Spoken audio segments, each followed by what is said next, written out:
আমাদের সবাইকে একদিন কবরে যেতে হবে। আপনার ধন সম্পদ টাকা পয়সা এগুলো দিয়ে কী হবে? এগুলো ছেড়ে আপনাকে একদিন কবরে যেতে হবে। তার একটা দৃষ্টান্ত দিলে বুঝতে পারবেন। অস্ট্রেলিয়ার একজন যুবক যার নাম আলী বানাত, এখন নেটে সার্চ দেন ALI আলী BANAT বানাত। তিনি একদিন চা খাচ্ছিলেন। চা খাওয়ার সময় জিহ্বা একটা ফুসকা উঠেছিল। ডাক্তার দেখায় ভালো হয় না, ডাক্তার দেখায় ভালো হয় না। ডাক্তার বলেছেন তার ক্যান্সার হয়েছে। ক্যান্সারের 4টি স্টেজ রয়েছে, প্রথম, দ্বিতীয়, তৃতীয়, চতুর্থ স্টেজ, জীবনের শেষ স্টেজ। আপনার বেশি দিন বাকি নেই। সেই আলী বানাত লক্ষ লক্ষ টাকার মালিক।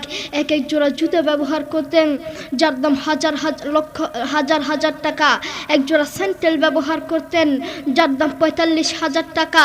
একটা ফেরারি গাড়ি ব্যবহার করতেন যার দাম কোটি কোটি টাকা। সেই আলী বানাত এই মাটির নিচে চলে গিয়েছেন। তিনি মারা যাওয়ার আগে মহিলার মতো হাউমাউ করে কাঁদতে কাঁদতে মারা যাননি। তিনি মারা যাওয়ার আগে কোরআন তেলাওয়াত করতে করতে দুনিয়া থেকে বিদায় হয়েছে। আল্লাহু আকবার। সেই আলী বানাত মাটির নিচে চলে গিয়েছেন। তেমনিভাবে আমাদেরকে এই মাটির নিচে যেতে হবে। আজকের এই মাহফিল আপনার জীবনের শেষ মাহফিল হতে পারে। আজকের এই মাহফিল আমার জীবনের শেষ মাহফিল হতে পারে। আজকের এই মাহফিল বক্তাদের জীবনের শেষ মাহফিল হতে পারে। আজকের এই মাহফিল আমার বাবা মুফতি মোহাম্মদ আলীর জীবনের শেষ মাহফিল হতে পারে।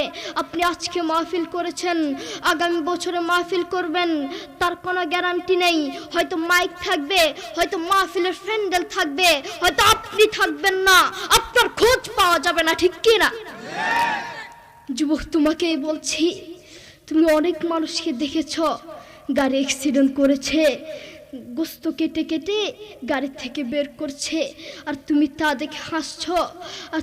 দেখে হাসছ। সেই জায়গায় তুমিও হতে পারতে, তোমাকেও এভাবে গোস্ত কেটে কেটে বের করতো।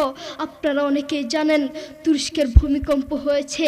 মাত্র 40 সেকেন্ডের একটি ভূমিকম্প, মাত্র 40 সেকেন্ডের একটি ভূমিকম্পে হাজার হাজার মানুষকে মেরে ফেলেছে। 40 সেকেন্ডের একটি ভূমিকম্পে হাজার হাজার মানুষ মারা গিয়েছে। সেই জায়গায় যদি তুমি হতে তখন কি করতে? যুবক, তুমি বড়ই গুনাহগার, তুমি আল্লাহর কোরআনকে লাথি মেরে, আল্লাহর কোরআনকে অসম্মানী করে কবরে যাবে, শান্তি পাবে না। তুমি জানো কোরআন কি জিনিস? এই সারা দুনিয়ার মধ্যে যদি শান্তি পেতে চাও, কোরআন ছাড়া কোনো বিকল্প রাস্তা নেই, ঠিক কি না? যুবক, তুমি সারাদিন মোবাইল, ইউটিউব, ফেসবুক, দুনিয়ার সব দেখতে পারো, কিন্তু আল্লাহর কোরআনটা দেখতে পারো না। আমি যদি তোমাকে প্রশ্ন করি, আজ সারাদিন কয়বার ইউটিউব দেখেছ? তুমি বলবে কয়েক হাজার বার। আমি যদি তোমাকে প্রশ্ন করি, আজ সারাদিন কয়বার ফেসবুক দেখেছ? তুমি বলবে কয়েকশোবার। কারো কারো জীবনে আছে মাস গিয়েছে, মাসের পর মাস গিয়েছে, কিন্তু আল্লাহর কোরআনটা একবার ধরার তার সুযোগ হয় না।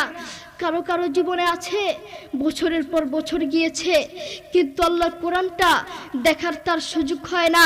তার মতো নাফরমান এই বাংলার জমিনে আরেকটাও হতে পারে না, ঠিক কি না? যুবক, তুমি বড়ই গুনাহগার। ও বন্ধু, এই সারা দুনিয়াটাই স্বার্থ, এই সারা দুনিয়াটাই ধোঁকা। যেই আল্লাহ তাকে এত আদর যত্ন করে বাঁচিয়ে রেখেছেন, যেই আল্লাহ তাকে 2টো চোখ দিয়েছেন, কত মানুষকে এই 2টো চোখ দেয় নাই। সেই আল্লাহর দেয়া চোখ দিয়ে আল্লাহর কোরআনটা দেখতে পারে না। তুমি জানো কোরআন কি জিনিস? একবার মোবাইলটা নিয়ে কানের সামনে ধরে দেখো না, ধরে দেখো কত মধুর সুর। তার একটা দৃষ্টান্ত দিলে হয়তো আপনারা বুঝতে পারবেন। আমেরিকার কয়েকজন মুসলমান যুবক এক খ্রিস্টানকে গিয়ে বলছে, গিভ মি 2 minutes স্যার, আমাকে 2টা মিনিট সময় দেন। খ্রিস্টান বলছে, no time, I am busy, আমার সময় নেই, আমি ব্যস্ত। যুবক বলছে, গিভ মি 1 minute স্যার, আমাকে 1টা মিনিট সময় দেন স্যার। খ্রিস্টান বলছে, আচ্ছা ঠিক আছে। যুবক তার কানে হেডফোন লাগিয়ে কাবা শরীফের ইমামের তেলাওয়াত লাগিয়ে দিয়েছেন। যেই খ্রিস্টান বলেছেন 1 মিনিটের বেশি সময় নেই, যেই খ্রিস্টান 1 মিনিটের সময় নিয়ে কানে হেডফোন লাগিয়ে রাস্তার উপরে দাঁড়িয়ে পাক্কা আধা ঘন্টা আল্লাহর কোরআনের তেলাওয়াত শুনেছে। আল্লাহু আকবার। দেখেছো দেখেছো কত মধুর সুর, সেই কোরআনকে তুমি লাথি মারছ, অসম্মানী করছো। আল্লাহ তাআলা কোরআনে বলেন, ওয়ামাল হায়াতুদ দুনিয়া ইল্লা মাতাউল গুরুর। এই সারা দুনিয়াটাই স্বার্থ, এই সারা দুনিয়াটাই ধোঁকা, সারা পৃথিবীটাই ধোঁকা।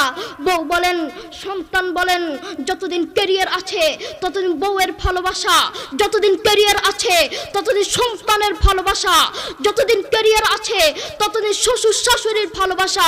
আর ক্যারিয়ার ধ্বংস, কাছের বন্ধু শত্রু হয়ে যাবে, ঠিক কি না? তাদের মধ্যে কোরআনের কোনো শিক্ষা নেই, তাদের মধ্যে আছে স্বার্থ আর স্বার্থ, তাদের মধ্যে শুধু স্বার্থ আর স্বার্থ। এই সমাজের কিছু অমুসলিমরাই কোরআনের বিরুদ্ধে লাগে, এই সমাজের কিছু অমুসলিমের বাচ্চারাই, নাস্তিকরাই কোরআনকে লাথি মারে, ঠিক কি না? অমুসলিমরাই কোরআনকে লাথি মারে।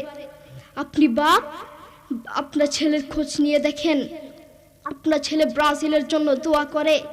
আপনি বাপ, বাসায় গিয়ে খোঁজ নিয়ে দেখেন, আপনার ছেলে আর্জেন্টিনার জন্য দোয়া করে। আসার সময় দেখলাম এক পাগলা দোয়ার আয়োজন করছে। এক সাংবাদিক তাকে জিজ্ঞেস করলো, ভাই আপনি কার জন্য দোয়ার আয়োজন করছেন? লোকটি বলল, নেইমার অসুস্থ, তার জন্য দোয়ার আয়োজন করছি। তুমি নিজেকে মুসলিম মনে করো যুবক, তুমি নিজেকে মুসলিম দাবি করো, তুমি নিজেকে মুসলমান দাবি করো, অথচ তুমি ব্রাজিল আর্জেন্টিনার পিছনে দৌড়াও। যেই আল্লাহ তোমাকে চোখ দিয়েছেন সেই আল্লাহর জন্য কোরআনটা পড়তে পারো না। আপনি বাপ, আপনার ছেলেকে কোরআনের কথা বলেন না, ইসলামের কথা বলেন না, এই জন্য আপনার ছেলে ব্রাজিল আর্জেন্টিনার জন্য দোয়া করে। আপনি আপনার ছেলেকে বলেন, বাবা তাড়াতাড়ি ঘুমাও, সকালে অঙ্কের টিচার আসবে, বাবা তাড়াতাড়ি ঘুমাও, সকালে ইংরেজি টিচার আসবে, বাবা তাড়াতাড়ি ঘুমাও, সকালে স্কুলে যেতে হবে। আপনি নাফরমান মা আর বাপ অঙ্কর কথা বললেন, আপনি নাফরমান মা আর বাপ ইংরেজির কথা বললেন, আপনি নাফরমান মা আর বাপ একবার বলেন নাই, একটা বারও বলেন নাই বাবা তাড়াতাড়ি ঘুমাও, সকাল উঠে কোরআন পড়তে হবে। এই জন্যই বলি, এই সমাজের কিছু নাফরমান মা আর বাপের জন্য একটা ভালো সন্তানও নষ্ট হয়, একটা ভালো সন্তান জালেম হয়, ঠিক কি না? আপনি বাপ, আপনার ছেলেকে বলছেন, বাবা বলো তো দেখি সরেওতে অজগরটি আসছে তেরে। ছেলেকে ভয় দেখানোর দরকার নাই, আপনি আপনার ছেলেকে এগুলো কেন শিখাচ্ছেন? আপনি আপনার ছেলেকে শিখাবেন, বাবা বলো তো দেখি সরেওতে অজগরের নামাজ পড়ি। একদিকে ইসলাম শিখবে, আরেকদিকে বাক্য শিখবে। আপনি আপনার ছেলেকে কিছু কবিতা শিখাচ্ছেন, বাবা বলো তো দেখি ওই দেখা যায় তাল গাছ, ওই আমাদের গা, ওইখানেতে বাস করে কানা বগিচা। ও বগিতি খাস কি, পান্তা ভাত চাষ কি, পান্তা আমি পাই না, পুঁটি মাছ পান্তা আমি খাই না, পুঁটি মাছ পাই না, একটা যদি পাই ধরে গাবুস কুবুস খাই, গাবুস কুবুস খাওয়া লাগবে না। আপনি বলেন আপনার ছেলে এটা থেকে কি শিখলো? আপনি আপনার ছেলেকে এগুলা কেন শিখাচ্ছেন? আপনি আপনার ছেলেকে বলবেন, বাবা বলো তো দেখি ওই দেখা যায় কবর, ওই আমাদের ঘর, ওইখানেতে থাকতে হবে অনেকটা বছর। ও কবর তুই চাস কি, নেককার লোক পাস কি, নেককার লোক পাই না, একটা যদি পাই ধরে জান্নাতে ঢুকে, ঠিক কিনা? আপনি আপনার ছেলেকে এগুলো শিখাবেন, তাহলে আপনার ছেলে যোগ্য আলেম হতে পারবে। আপনি আপনার ছেলেকে একদিকে অঙ্ক শিখাচ্ছেন, আরেকদিকে সুদ শিখাচ্ছেন। আপনি আপনার ছেলেকে বলছেন, বাবা বলো তো দেখি 100 টাকায় যদি 2.5 টাকা সুদ আসে, 10 লক্ষ টাকায় কত টাকা সুদ আসবে? মুসলমানের বাচ্চা সুদের অঙ্ক কেন শিখবে? আপনি আপনার ছেলেকে সুদের অঙ্ক কেন শিখাচ্ছেন? আপনি আপনার ছেলেকে শিখাবেন, বাবা বলো তো দেখি 100 টাকায় যদি 2.5 টাকা সুদ আসে, 10 লক্ষ টাকায় 100 টাকায় যদি 2.5 টাকা জাকাত আসে, 10 লক্ষ টাকায় কত টাকা জাকাত আসবে? আপনি আপনার ছেলেকে এগুলো শিখাবেন। একদিকে ইসলাম শিখবে, আরেকদিকে জাকাত শিখবে। মুসলমানের বাচ্চা সুদের অঙ্ক কেন শিখবে? মুসলমানের বাচ্চা অঙ্ক শিখবে তো ইসলামিক পদ্ধতিতে শিখবে। কোরআনের কথা বলতে যদি নিজের জীবন দিতে হয়, জীবন দিতে রাজি। ইসলামের কথা বলতে যদি নিজের জীবন দিতে হয়, জীবন দিতে রাজি। হকের কথা বলতে যদি জীবন দিতে হয়, জীবন দিতে রাজি। কিন্তু ঈমান হারাতে রাজি নাই, ঠিক কিনা? আমাদের ভিতরে ঈমান থাকা দরকার। আমাদের ভিতরে যদি ঈমান থাকে আমরা কবরে শান্তিতে থাকতে পারবো। আল্লাহ রাসূল সাল্লাল্লাহু আলাইহি ওয়াসাল্লাম এবং তার সাহাবীরা নিজের জীবন দিতে রাজি থাকতো, কলিজা নিতে রাজি থাকতো, কিন্তু ঈমান হারাতে রাজি থাকতো না, ঠিক কি না? আপনারা ঘুমাচ্ছেন নাকি? আসেন তাকবীর দি। লিল্লাহি তাকবীর, লিল্লাহি তাকবীর, আল্লাহু আকবার, আল্লাহু আকবার। আল কোরআনের আলো, আল কোরআনের আলো, ঘরে ঘরে জালো, আল হাদিসের আলো, ঘরে ঘরে জালো, তাওহীদের আলো, ঘরে ঘরে জালো, সুন্নাহর আলো, ঘরে ঘরে জালো। মূল কথা বলতে চাচ্ছি, আমরা যদি কবরে শান্তি পেতে চাই ঈমানদার হতে হবে, কোরআন পড়তে হবে। আল্লাহ তাআলা আমাদের সবাইকে বুঝার তৌফিক দান করুন। ওয়া আখিরু দাওয়ানা আলহামদুলিল্লাহি রাব্বিল আলামিন। ওয়াসসালামু আলাইকুম ওয়া রাহমাতুল্লাহি ওয়া বারাকাতুহু।